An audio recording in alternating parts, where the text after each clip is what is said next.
She dialed 911 for protection from her abuser. Minutes later, it was her who was in handcuffs, not the man who had just hurt her. She trusted the system. The system crushed her. This is the story of Brittany Palmer, a 24-year-old woman from Lancaster, California. In 2020, her relationship had become a nightmare. Her boyfriend, once charming and supportive, had turned aggressive and unpredictable. The violence had started slowly. Raised voices, slammed doors, broken dishes. But that night, something changed. That night, she feared for her life.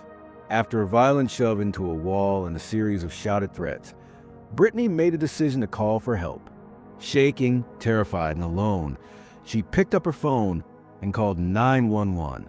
She told the dispatcher her boyfriend had been violent, that she feared for her safety, and that she needed someone to come quickly. When officers arrived, Brittany stepped out to meet them. Her eyes were red from crying, her hands trembling. She tried to explain what had happened, her voice filled with emotion. But as she spoke, her boyfriend calmly approached the officers. His tone was flat, his story rehearsed. He claimed she had been the one to lash out, that she had scratched him, that he was a victim. The officers barely listened to her side. Her emotional state, her raised voice, and her visible panic were interpreted not as trauma, but as aggression. Her boyfriend's calm demeanor painted him as a rational party. Despite being the one who called for help, Brittany was arrested on the spot. They handcuffed her in front of her apartment. She begged them to listen, to look at the bruises on her arms, to understand that she was scared. But the decision had already been made. They took her away. At the station, she was booked and processed like any other suspect. Her mugshot was taken. She was placed in a holding cell.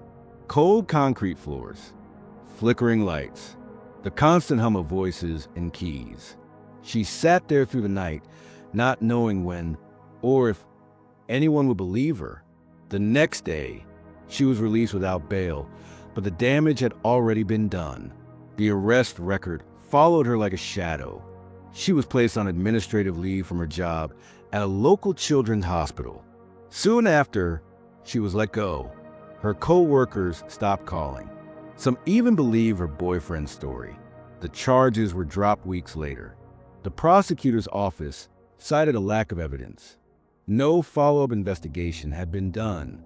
No photographs of Brittany's injuries had been taken by the responding officers. Her boyfriend had never been questioned again. The case quietly disappeared. But Brittany's life did not go back to normal. She stopped calling the police, even as the abuse continued. The man who hurt her now held something more powerful than fear. He held the knowledge that the system would protect him, that if she ever spoke up again, they might arrest her again. And maybe next time, it wouldn't just be a night in jail. Brittany's story is not unique. Across the United States, thousands of women are arrested every year after calling police on their abusers. According to the National Domestic Violence Hotline, up to 20% of women who report domestic violence are misidentified as the primary aggressor. In many of these cases, the actual abuser manipulates the situation, appearing calm and composed while the victim, emotional and distressed, is labeled as unstable or violent.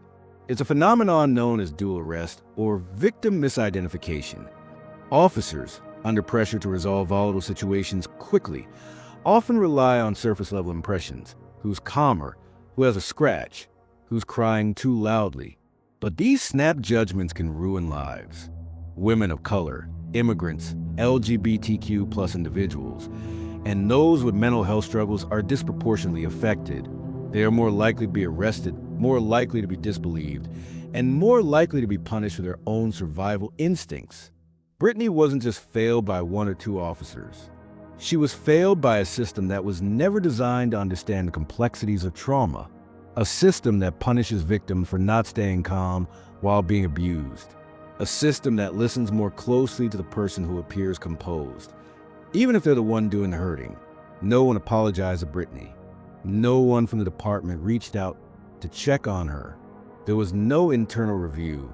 Her story, like so many others, was brushed aside filed away, forgotten. But stories like Brittany's deserve to be heard. Because every time a victim is punished for asking for help, others take notice. They stop calling. They stay silent. And silence is what abusers count on.